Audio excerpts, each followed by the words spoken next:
कि आज इस आधुनिकता में हम लोग इतने खो गए, मोबाइल में हो या टीवी में हो या अनेक ऐसे दूरसंचार के माध्यम हो, जहाँ पर हम लोग अनुभूति करना भूल गए, जहाँ पर हम भावनात्मक रूप से हमारा क्षय हुआ। हम केवल मशीन की तरह कार्य करने लग गए। नमस्कार, मैं विक्रम गोस्वामी। भारत एक खोज के आज के इस अंक में आप सभी का स्वागत है। आज हमारे साथ चर्चा करने के लिए पंचदशनाम जूना अखाड़े के महामंडलेश्वर श्री कंचन गिरी जी महाराज मौजूद हैं। महाराज जी, आपका बहुत बहुत स्वागत है। ओम नमो नारायण। ओम नमो नारायण। महाराज जी, पहला प्रश्न मैं आपसे ये जानना चाहता हूँ कि जिस तरीके से आज लोगों में एक भ्रांति है, लोगों का मानना है कि जो संन्यास परंपरा में आते हैं, जो संत बनते हैं, उनकी शिक्षा जो है वो कम होती है। तो महाराज, आपकी जो प्रारंभिक शिक्षा है वो कहाँ आपने प्रारंभिक शिक्षा ली और कहाँ तक आप पढ़े हैं? देखिए, मेरी व्यक्तिगत अगर शिक्षा की बात करें तो अभी वर्तमान में एमफिल हूँ और पीएचडी की चल रही है।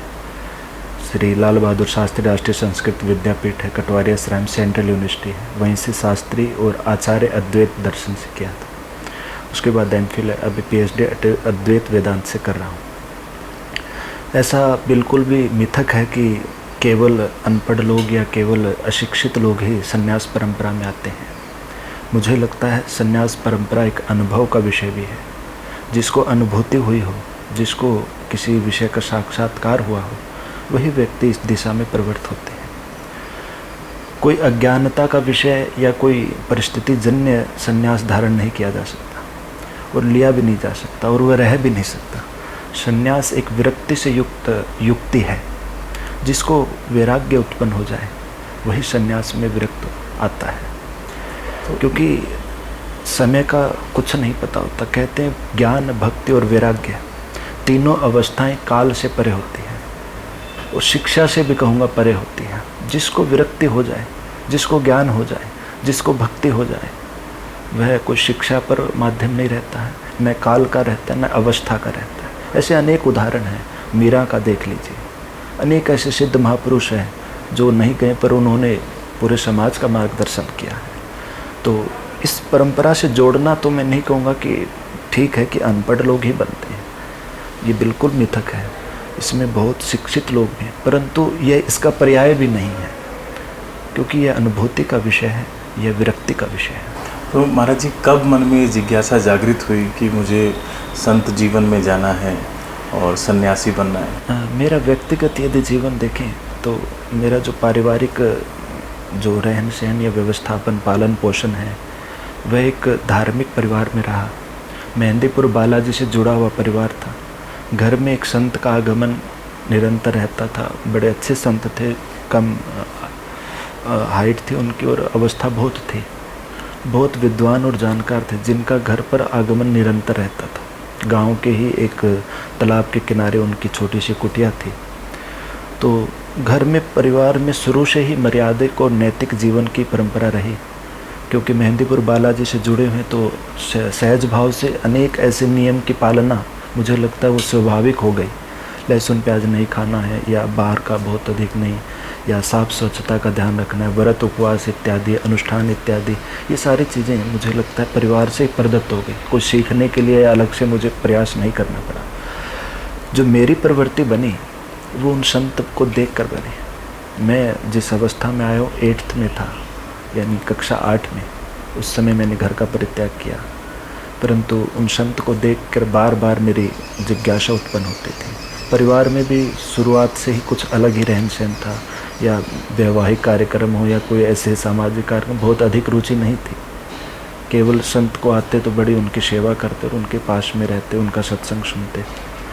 ये सच है कि मुझे उस समय आज के परिप्रेक्ष्य को देखें और उस अवस्था में देखें तो मुझे उतना बोध नहीं था कि संत बनने के लिए क्या इतना सब कुछ होता है, या इन परंपराओं से, इन मर्यादाओं से, या इस तरह की शिक्षा दीक्षा से गुजरना होता है। मैं एक सहज भाव से, मुझे ये था कि साधु आए हैं, वो सब कुछ सिखा देते होंगे अपना दीक्षा दे करके, और भिक्षाटन करना और इसी को संत मानते। जब इस परंपरा में आए, अखाड़ों में आए, तो पता चला कि एक विस्तृत परंपरा है जिसका निर्वहन करने के हम अपनी दैवीय सत्ता को, हम अपनी सनातन वैदिक सत्ता को पूरी अच्छे से जान सकते हैं और किसी का मार्गदर्शन कर सकते हैं। सामान्यतः देखा जाता है कि भिक्षावृत्ति के लिए बहुत से लोग ऐसे हैं जो भगवा वस्त्र धारण कर लेते हैं, भिक्षावृत्ति का काम करते हैं और उनको ज्ञान नहीं होता, वो किसी अखाड़े से, किसी संप्रदाय से नहीं जुड़े होते हैं। तो पंचदशनाम जूना अखाड़ा उन लोगों के लिए क्या कर रहा है कि इस प्रकार की चीज़ें ना हों? देखिए, श्री पंचदशनाम जूना अखाड़े में यदि वास्तविकता में कोई सन्यासी है तो हम लोगों में एक परंपरा है कि कोई भी साधु आता है तो हम उससे टकसाल बोलते हैं।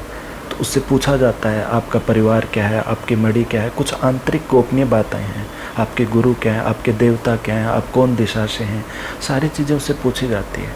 वह एक सामान्य साधु नहीं बता सकता, वह वही बता सकता है जो अखाड़े से दीक्षित होगा, गुरु परंपरा में रहा होगा या गुरु के आश्रय में रहा होगा, वही बता सकता है।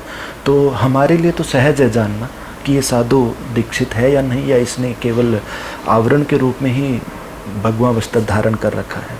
ये सच है कि वर्तमान में अनेक ऐसे लोग हैं जो परिस्थिति के कारण या घर में विवाद के कारण या कुछ गलत और अनैतिक कार्य करके इस भगवे का आश्रय लिया। क्योंकि हमारी सनातन वैदिक संस्कृति में भगवा एक बड़ी सर्वश्रेष्ठ मान्यता है। वहाँ पर हर प्रत्येक व्यक्ति का भावनात्मक अटैचमेंट है, प्रत्येक व्यक्ति वहाँ पर सहज भाव से झुक जाता है। किसी को भी भगवा वस्त्र पहने देखता है सहज भाव से प्रणाम करेगा। ये वो नहीं देख रहा कि उस भगवे वस्त्र के अंदर कौन व्यक्ति है। तो इससे पता चलता है कि हमारी परंपरा में इस वस्त्र का कितना बड़ा महत्व है। यह केवल कौन धारण कर सकता है या इसे किसे धारण करना चाहिए। परंतु आज की कुछ स्वतंत्रता से युक्त स्वच्छंदता जो है उसमें प्रत्येक व्यक्ति की मुझे तो छूट है, मुझे कोई बोल नहीं सकता, खाना पीना मेरा अधिकार है, कुछ इस तरह के अनैतिक रूप से आश्रय लिया और उन लोगों ने इस भगवे को धारण करके भिक्षाटन करना और अपनी अनैतिक और अमर्यादित कुकृत्यों को छिपाने का प्रयास किया या अनैतिक कार्य करते रहें जिससे कि हम इसमें सुरक्षित रहें। क्योंकि मैंने कहा ना, सामान्यतः भगवे के प्रति प्रत्येक जो भी हमारी सनातन संस्कृति से जुड़ा है सहज भाव से वंदन करता है। तो यह भगवा को सामान्य वस्त्र नहीं है, यह काषाय वस्त्र को सामान्य वस्त्र नहीं है। यह त्याग और तपस्या का प्रतीक है, यह परित्याग का प्रतीक है, यह साधना का प्रतीक है, यह हमारी संस्कृति की श्रेष्ठता का भी प्रतीक है। तो निश्चित ही अगर इस प्रकार की घटनाएं हैं तो इस पर ज़रूर कार्यवाही होनी चाहिए। और मुझे लगता है शासन प्रशासन की दृष्टि से हो वो तो अलग विषय है, परंतु हमें जन जन पर इस पर ध्यान देना चाहिए कि वास्तविक साधु कौन है और कौन नहीं है। क्योंकि हम लोग अगर मेरे स्थान में या कोई देवालय में मंदिर में आता है या कोई मठ में आता है तो हम सहज भाव से उससे पूछते हैं और वो हमें पता चल जाता है ये साधु नहीं है। तो ज़्यादा से ज़्यादा आप जल पिए, उन पर जो कर सकते हैं वो करते हैं, और जो साधु है उसे निवास मिलता है, वो रहता है, प्रवास के दौरान अपनी साधना उपासना करता है, उसका सम्मान होता है। तो सामान्यतः जैसे बीते कुछ वर्षों से देखें तो युवाओं में भगवा वस्त्र का ट्रेंड चालू हो गया है। भगवा वस्त्र आजकल युवा भी बहुत पहनते हैं, भगवा कलर की टी शर्ट्स पहनते हैं, शर्ट्स पहनते हैं। तो ये कितना उचित है या ये अनुचित है उनको युवाओं को पहनना? नहीं, अगर युवा केवल भावनात्मक दृष्टि से पहन रहा है तो अच्छी बात है, परंतु मुझे लगता है ये भावनात्मक दृष्टि और आध्यात्मिक दृष्टि कम है, प्रदर्शन की दृष्टि अत्यधिक है। परंतु नहीं होना चाहिए, क्योंकि आपने देखा होगा हम ही अलग नहीं है सरदार हमसे। सिख कौम में पगड़ी का कितना बड़ा महत्व है, उस पग के लिए वो बलिदान तक दे देते हैं। अनेक ऐसे हैं, मुस्लिम में चले जाएं पहचान है कि अगर इस तरह का है तो ये मौलवी है, इस तरह का है तो ये हाजी बोलेंगे। एक विधि है पूरी तरह से। केवल हमारे यहाँ पर सहजता और सरलता को देखते हुए प्रत्येक व्यक्ति उससे हमारे सैद्धांतिक जो मूल्य हैं उनसे समझौता कर लेता है। मैं नहीं मानता कि उचित नहीं समझूंगा कि प्रत्येक व्यक्ति काषाय वस्त्र धारण करे। ये वस्त्र केवल उसी मर्यादित और शिक्षित और दीक्षित व्यक्ति ही इसको धारण करे। तो मुझे लगता है हमारी परंपरा की, हमारी संस्कृति की, हमारे पूर्वजों का, हमारे गुरुओं का सम्मान और बढ़ेगा और हम श्रेष्ठता और ज्येष्ठता को प्रमाणित कर पाएंगे। इससे होता क्या है कि अगर कोई चीज़ अत्यधिक मात्रा में उपलब्ध हो जाए या अनुचित तरीके से उपलब्ध हो जाए तो उसकी जो मर्यादाएं हैं, उसका जो अनुशासन है, उसका जो सैद्धांतिक मूल्य हैं, उनका क्षय हो जाता है, उनका हनन हो जाता है। आप सोचिए, यदि भारत में एक प्रधानमंत्री है, अगर कोई 10 लोग और प्रधानमंत्री लिखने लग जाएं तो उसकी महत्वता रहेगी क्या? या एक राष्ट्रपति है, वो 10 लोग और लिखने लग जाए मैं भारत का राष्ट्रपति हूँ, नहीं हो रहेगी। उसकी महत्वता नहीं, उसकी महत्वता जब है जब वो एक है। अभी आपने बताया 13 अखाड़े, जो अखाड़ों से दीक्षित संत होते हैं वही भगवा वस्त्र का धारण करें। महाराज जी, अखाड़ा शब्द सुनकर लोगों के दिमाग में आता है कि अखाड़ा मतलब कोई पहलवानी का अखाड़ा होगा, या कुछ लोग अभी आजकल ऐसा कहने लगे कि अखाड़ा मतलब तंत्र की कोई ऐसी जगह जहाँ पर तांत्रिक क्रियाएं की जाती हैं। तो अखाड़ों को अगर आप परिभाषित कर पाएँ जिससे कि लोगों को पता लगे कि अखाड़ा परंपरा है क्या। देखिए, भगवान आदिगुरु जगत गुरु शंकराचार्य के उससे पूर्व भी रहे, अखाड़े का प्रतीक कतई ये नहीं होता कि कोई युद्ध की भूमि है या कोई व्यायामशाला है या कोई आपने जैसे कहा कोई तंत्र या आगम का कोई ऐसा केंद्र है, ये कदाचित उचित नहीं। अखाड़ा मैं मानता हूँ एक अखंडता का प्रतीक है, प्राचीनता का प्रतीक है। अखाड़ा शब्द अखंडित रूप से, जिसको सामूहिक रूप से, जहाँ पर अनेक साधु और संतों का प्रवास या अनेक साधु संतों का समागम होता है, उसे अखाड़ा कहा जाता है। यह एक अखंडता का प्रतीक है, न कि कोई युद्धशाला, व्यायामशाला या तंत्रशाला का नहीं है। तो अखाड़े का, क्योंकि पूर्व में अब 13 अखाड़े हैं वर्तमान में, आप देख रहे होंगे कुछ लोग अभी भी इसको भी मिथक रूप में लिखने लग गए हैं, वो भी बड़ा अनुचित है। जबकि सरकारी तंत्र के अनुसार 13 ही अखाड़ों को मान्यता है और हम लोग 13 को ही मानते हैं, क्योंकि उसी के अंदर सभी परंपराएं समाहित हो जाती हैं संन्यास से संबंधित। तो इससे अतिरिक्त अखाड़ों की आवश्यकता भी नहीं है और उसकी कोई मान्यता भी नहीं है सरकारी उसमें। अखाड़े का साधुओं को एक अखंड रूप से एकत्रित करने का माध्यम है, क्योंकि अनेक साधु हैं, अनेक परंपराओं के संत हैं जो अनेक जगह गिरी कंदराओं में, गुफाओं में, अनेक मठ मंदिरों में, अलग अलग स्थानों में भारत के कोने कोने में बैठे हुए हैं। उनको आपस में एक तंत्र में, एक सूत्र में पिरोने का नाम अखाड़ा है। क्योंकि आज तो सारी चीज़ें प्रौद्योगिकी युग में, मोबाइल हो या अन्य दूरसंचार के माध्यम हैं, परंतु पूर्व में ऐसी चीज़ें नहीं थी। पूर्व में संतों का केवल कुंभ में मिलन होता था कि कुंभ आया, उनको एक तिथि ज्ञात होती थी और उसी के अनुसार सब लोग आकर के एकत्रित हो जाते थे। आज तो सारी चीज़ें सुगमता, इसलिए हमें उसकी इतनी गुणवत्ता नहीं लग रही, परंतु पूर्व में इसकी बहुत बड़ी महत्वता थी, इसकी गुणवत्ता थी कि एकत्रित करने का, एक तंत्रित करने का ये माध्यम था, जिससे कि हम भारत के कोने कोने में बैठा हुआ साधु, जिनको हम एक समूह में रख सकें, एक समूह में जोड़ सकें, एक जगह इकट्ठे हो सकें।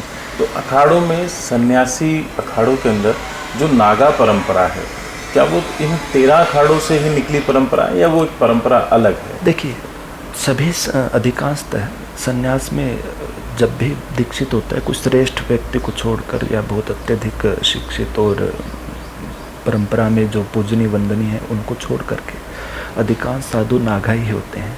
क्योंकि हमारे यहाँ जब दीक्षा दी जाती है तो शुरू में उसे महापुरुष बनाया जाता है। जब सन्यास की ओर व्यक्ति का रुझान होता है या उसकी ओर बढ़ना चाहता है, उस व्यक्ति भाव की ओर वो गुरु परंपरा में आना चाहता है, तो गुरुओं ने एक ऐसी विधा बनाई कि वो आ करके उसमें प्रारंभिक रूप से उसे कंठी दी जाती है कि वो महापुरुष के रूप में उनके सानिध्य में रहे, गुरु सेवा करे और वहाँ की परंपरा को समझे। उसे पूर्णतः दीक्षित नहीं किया जाता। क्या फ़र्क है आचार्य में, जो महामंडलेश्वर हैं और नागा सन्यासी हैं, उन दोनों में क्या कोई विशेष फ़र्क है? हाँ, निश्चित फ़र्क है। क्योंकि जब नागा, प्रारंभ में जो अभी बता रहा था अधूरा रह गया कि नागा ही दीक्षित करते हैं हमारे यहाँ पर। प्रारंभ में जब गुरु दीक्षा देता है महापुरुष से, उसके उपरांत उसे पंच गुरु, हमारे एक विधा है कि शिखा का, भगवे का, जनेऊ का, रुद्राक्ष का, भगवती का, सभी पंच गुरु होते, लंगोटी का। एक एक चीज़ यदि हमने कोई धारण की है तो ये स्वेच्छा से नहीं, ये गुरु से प्रदत्त है। और अभी आपने विगत में थोड़ा सा कहा कि कुछ लोग ऐसे पहन के घूम रहे हैं। आप सोचिए कितना गलत होगा। यदि मैंने काषाय वस्त्र धारण किया है तो ये गुरु से प्रदत्त है। मैंने यदि जनेऊ, ये माला, रुद्राक्ष धारण की तो यह भी गुरु ने दी है। मैं शिखा नहीं रखता तो ये भी मुझे गुरु ने ले ली है, मैं उनको समर्पण कर चुका हूँ। ये मैं लंगोट पहनता हूँ, ये भी गुरु ने दी है। तो एक एक चीज़ हमें गुरु के द्वारा प्रदत्त है, तो उसकी महत्वता हमें पता है। ऐसे ही जब हमें 5 गुरु बनते हैं तो एक छठा गुरु दिगंबर बनाए, तो जो हमें नागा बनाता है, वह जब महाकुंभ लगता है, एक धर्म ध्वजा लगती है जिसके नीचे सभी सन्यासी और यतिक वृंद रहते हैं, वहाँ पर सभी के समकक्ष उसे साक्षी मानते हुए, धर्म को साक्षी मानते हुए उसे नागा बनाया जाता है। और वह उसी परंपरा में दिगंबर, श्री दिगंबर, अनेक ऐसे पद हैं अखाड़ों में, वो उनकी श्रेष्ठता को देखते हुए दिए जाते हैं। तो वो गिरी कंदराओं में और पूरी तरह से निर्वस्त्र रहकर अपना जीवन यापन करते हैं। वो जब बनाया जाता है जब उस अबोध अवस्था को प्राप्त हो जाता है व्यक्ति, क्योंकि नागा होने के बाद वह समानता की दृष्टि दिखाई देती है, उसमें कोई भेद ऐसा नहीं रहता, वह सभी को समान रूप से स्वीकार करता है, तो वह सहज भाव से जीता है। तो इसलिए उस अबोध अवस्था में जब व्यक्ति पहुंच जाता है तो उसे नागा तो ये नागा सन्यासी जो हैं, क्या यही अघोरी सन्यासी भी होते हैं? यही इन्हीं में से जो मैंने कहा, दिगंबर, श्री दिगंबर, ये हमारे आंतरिक जो अखाड़ों की व्यवस्था के पद हैं उसी के अनुसार होते हैं।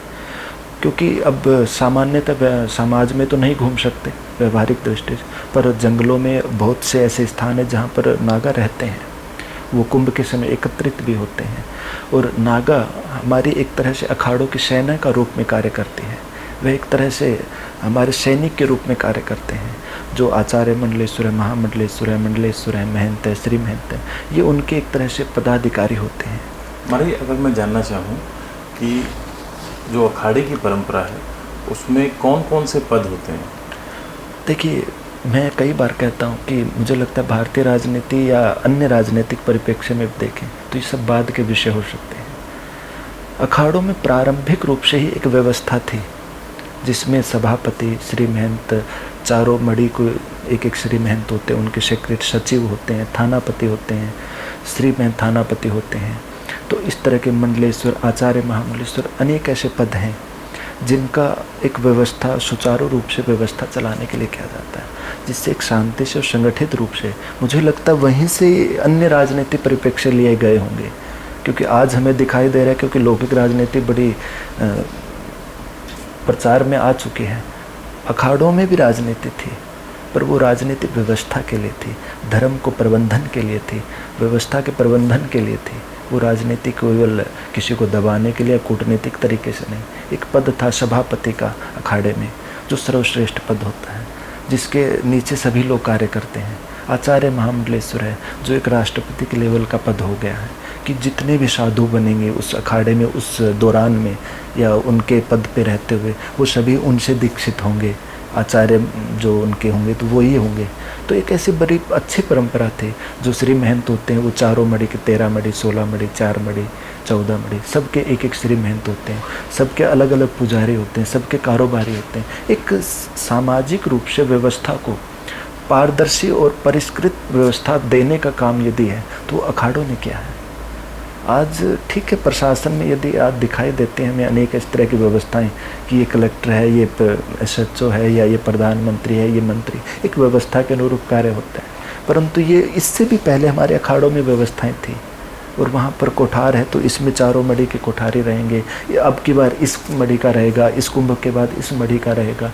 तो एक बहुत ही परिष्कृत और सुव्यवस्थित व्यवस्था को संचालित करने के लिए इस तरह की व्यवस्था बनाई गई थी, और आज भी चल रही है, बड़े अच्छे से चल रही है। महाराज जी, जो कुंभ और अर्ध कुंभ है, इस पर आपका क्या नज़रिया है कि जो कुंभ में स्नान होता है, पहले शाही स्नान होता है, उसके बाद सामान्य लोग स्नान करते हैं, तो ये वर्ष में 6 वर्ष में एक बार होता है, 12 वर्ष में एक बार होता है, क्या फ़र्क है इन दोनों में?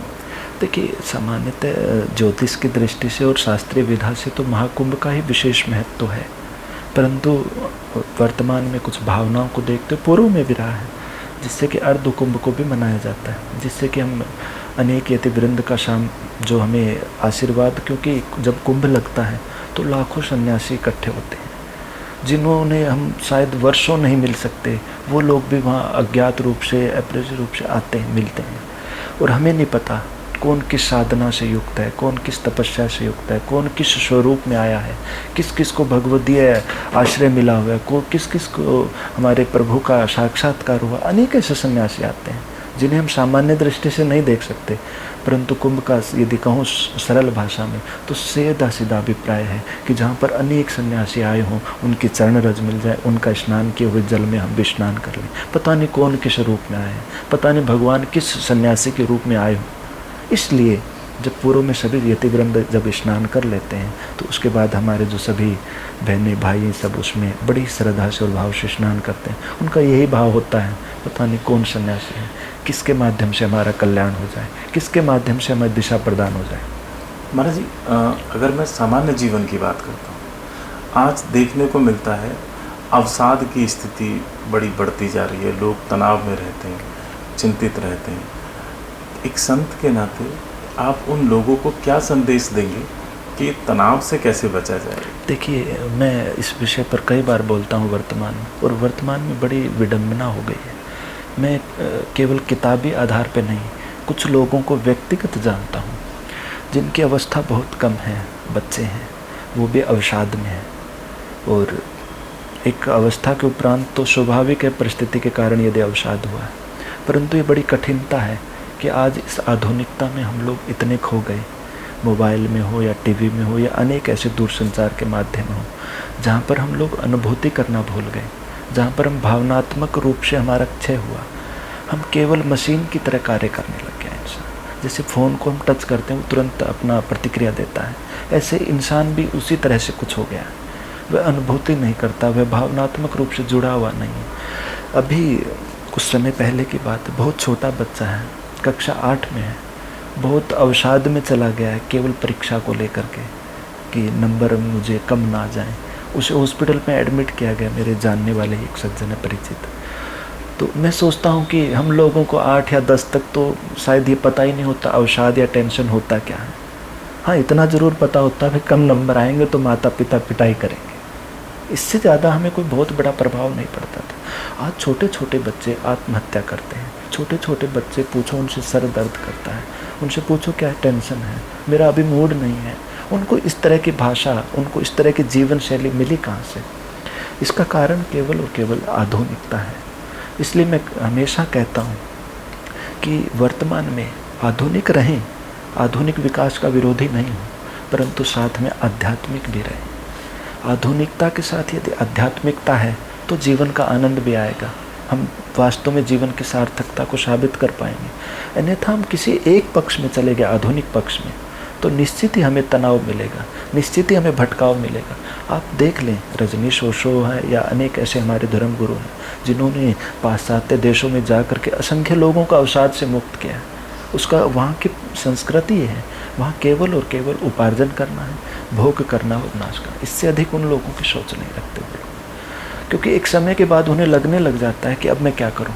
उन्होंने प्राप्त कर लिया जितना उपार्जन करना था, जितना उसका उपभोग करना था वो भी कर लिया, जितनी उन्हें प्रतिष्ठा और ऐश्वर्य चाहिए था वो भी प्राप्त कर लिया। उसके बाद उनके पास कुछ बचता नहीं है। हमारे यहाँ तो इतनी विधा है शास्त्र में कि आप इतना करने के बाद आगे की भी करें तैयारी। अगले जन्म में आपको क्या करना है, अभी तो प्रभु का सत्संग करना है, अगले जन्म में हमारा किस रूप में जन्म हो, किस परिवार में हो, किस परंपरा में हो, वो सारी विधाएं हैं, वो पाश्चात्य संस्कृति में नहीं है। तो वो लोग ये 3 चीज़, उपार्जन के बाद, उपभोग के बाद, प्रतिष्ठा के बाद उनके पास कुछ बचता नहीं, तो वो लोग आत्महत्या करते हैं, वो जीवन की लीला ही समाप्त कर लेते हैं। मुझे लगता है इससे बड़ा कोई दुर्भाग्य नहीं हो सकता जीवन में। तो आज यदि हमें अवसाद से मुक्त होना है तो आधुनिक जीवन में आध्यात्मिकता का समावेश होना बहुत ज़रूरी है, जिससे कि हम भावनात्मक बने रहें, हम सहज बने रहें, अपने श्रेष्ठ और ज्येष्ठ के आश्रय में रहें। और मैं अपने बड़ों से भी या हम उम्र से भी सभी से आग्रह करूँगा कि हम अपने बच्चों को समय दें। हम प्रयास ये कर रहे हैं कि उनको समय की जगह उन्हें मोबाइल दे देते हैं, हम समय की जगह उन्हें टीवी का माध्यम दे देते हैं, हम उन्हें समय की जगह किसी फिल्मी प्रदर्शन में ले जा कर के उसे बैठा देते हैं। तो वो वही सीखेगा, वही मानसिकता होगी उसकी। क्योंकि कम अवस्था में अत्यधिक पाने की जो महत्वाकांक्षा स्थापित हुई ये टीवी और मोबाइल ने की। कम समय में हमें बहुत बड़ा बनने की जो अपेक्षाएं मिली वो टीवी और मोबाइल ने दी। आप अवस्था के अनुरूप यदि कोई प्राप्ति हो रही है तो वो आनंद का कारक बनेगी आपके। जो हमारी उम्र में मुझे लगता है कि जब हमें डर था कि अगर कम नंबर आएंगे तो घर पर पिटाई होगी, आज वो डर खत्म हो गया है बच्चों के मन में। पिटाई का उनको डर नहीं है, क्योंकि आज पेरेंट्स भी बच्चों को बिल्कुल फ्री कर चुके हैं, इसलिए उनको मानसिक तनाव शायद ज़्यादा हो जाता है, ऐसा आपने बताया अभी। नहीं, वो भय खत्म हो गया। पेरेंट्स उन्हें फ्री कर चुके हैं, पर वो मानसिक रूप से फ्री नहीं है, वो सामाजिक रूप से फ्री नहीं है। वो अपने जब मित्र मंडली में, अपने यार दोस्ती में उसे हीनता, उसे अभावता दर्शाई देती है। तो इसलिए वो दुखी होते हैं, इसलिए अवसाद में जाते हैं। एक कई बार कहता हूँ मैं कि हमें अवसाद से बचना है। जीवन में 3 चीज़ हैं, स्वभाव, प्रभाव और अभाव। जब व्यक्ति प्रभाव में होता है तो अत्यधिक खुशी में पर वो अधिक समय रह नहीं सकता। अभाव में होगा तब भी दुखी होगा। प्रभाव है उतनी देर के लिए हम खुशी रह सकते हैं, जैसे हमारा प्रभाव या हमारा आधिपत्य समाप्त होगा फिर हम दुखी हो जाएंगे। ऐसे बहुत आपने उद्योगपति या बिजनेसमैन देखे होंगे जिनका एक समय में बहुत अच्छा स्वरूप रहा, बहुत अच्छा उनका व्यवसाय का कार्यक्षेत्र रहा, वो जैसे कुछ थोड़ा सा नीचे आया तो उन्होंने आत्महत्या कर ली, तो वो प्रभाव था। ऐसे ही अभाव है। कुछ लोग देखे होंगे कि आते भी हैं संतों के पास भी, मठ मंदिरों में भी, कि महाराज बहुत अभाव में बड़े दुखी हैं, चिंतित हैं, वो भी दुख का कारण है। इसलिए मैं हमेशा कहता हूँ कि स्वभाव में रहें। हमारा मानवीय जो स्वभाव है, हमारा जो बच्चे का स्वभाव है, जो हमें प्रकृति के रूप में जो स्वभाव मिला है, उसमें जिए तो निश्चित ही हम अवसाद से बच सकते हैं। अवसाद में या तो हम अभाव में हैं या प्रभाव में, 2 ही कारण से अवसाद में व्यक्ति आता है। अगर स्वभाव में तो अवसाद आ ही नहीं सकता। तो इसलिए निश्चित ही आप लोग स्वभाव में जिए तो अवसाद से मुक्त हो सकते हैं। अभी आपने ओशो का जिक्र किया। बहुत सारे संत ऐसे हैं जो ओशो के कथन को सही नहीं मानते हैं, और कुछ संत ऐसे भी हैं जो ओशो के कथन को सही मानते हैं कि हाँ, ओशो एक मार्गदर्शक थे, एक अच्छे राइटर थे। तो आपका नजरिया क्या है ओशो को लेकर? मैं किसी स्वीकार्य पद्धति को तो स्वीकार नहीं कर रहा उनकी। बहुत विषय या बहुत ऐसे वैचारिक सिद्धांत हैं जिनको स्वीकार सामाजिक रूप से नहीं किया जा सकता, परंतु ये भी सच है कि उन्होंने अनेक लोगों का मार्गदर्शन किया है अपनी विचारधारा से, और यदि उनकी आज मृत्यु का कारण भी है तो उनके ज्ञान ही रहा होगा। क्योंकि आज इतनी पाश्चात्य देश में जाकर इतनी बड़ी संख्या में लोग यदि उनका अनुसरण कर रहे हैं तो मैं नहीं मानता कि उसको तिरस्कार करने की जगह उसे कुछ जगह पर स्वीकार किया जा सकता है, अनेक बिंदुओं पर स्वीकार किया जा सकता है। हाँ, जो हमारी संस्कृति के, जो हमारी शास्त्रीय विधा के अनुकूल नहीं है वहाँ पर तिरस्कार किया जा सकता है, उनका खंडन किया जा सकता है, परंतु सारा का सारा ऐसा भी नहीं है कि सब कुछ खंडन करने के ही योग्य हो। क्योंकि ओशो मुझे लगता है 21वीं सदी के सबसे बड़े दार्शनिक रहे। तो उन्होंने भारतीय संस्कृति को कुछ जगह पर मुझे लगता है विकृत करने का प्रयास किया, परंतु उससे अधिक जगह पर उन्होंने प्रचार और प्रसार के माध्यम से अनेक लोगों का मार्गदर्शन भी किया है। जी महाराज जी, हमारे चैनल के माध्यम से आप आज वर्तमान के युवाओं को क्या संदेश देना चाहेंगे कि उनको अपने जीवनचर्या को कैसे रखना चाहिए जिससे वो अवसाद से, तनाव से बचे रहें और जीवन में सफलताएं पाएं? मैं मेरे सभी भाई बहनों को एक ज़रूर कहूँगा कि वो आध्यात्मिक बने, आधुनिकता के साथ वो आध्यात्मिक रहें, अपनी परंपरा का, अपनी संस्कृति का, अपने पूर्वजों का, अपने गुरुजनों का, अपनी प्रकृति का सम्मान करें, जिससे कि उन्हें उसकी अनुभूति हो सके, जिससे वो उसके अनुरूप जीवन जी सकें। वर्तमान में कुछ ऐसे दृश्य भी हो गए क्योंकि आधुनिक शिक्षा इतनी प्रचंड हो गई कि उन्हें अपने पूर्वजों का ही बोध नहीं है, अपनी परंपरा का ही ज्ञान नहीं है, अपनी संस्कृति का ही ज्ञान नहीं है। उनसे कुल गोत्र पूछ लिया जाए नहीं बता पाएंगे, क्योंकि कुछ इस तरह की वर्ण संकरता उत्पन्न हुई समाज में। इसी के कारण अवसाद मिला कि थोड़े दिन प्रभाव में है, फिर जैसे आए सब कुछ लीला समाप्त। तो ऐसे जीवन का कोई औचित्य नहीं है। मैं ज़रूर कहूँगा कि आप अपनी परंपरा से जुड़े रहें, अपनी संस्कृति से जुड़े रहें, अपने पूर्वजों से और गुरुजनों से जुड़े रहें, जिससे कि हमें अपने मूल का बोध रहे। यदि हम मूल से जुड़े हुए हैं तो हमें कोई अवसाद नहीं हो सकता, कोई विकार नहीं आ सकता, संस्कार ही आएंगे। बहुत बहुत धन्यवाद महाराज जी, आज आपने अपना बहुमूल्य समय दिया। ओम नमो नारायण। ओम नमो नारायण। ये थे महामंडलेश्वर श्री कंचन गिरी जी महाराज। अगली चर्चा किसी और शख्सियत के साथ, तब तक के लिए आप सभी को नमस्कार।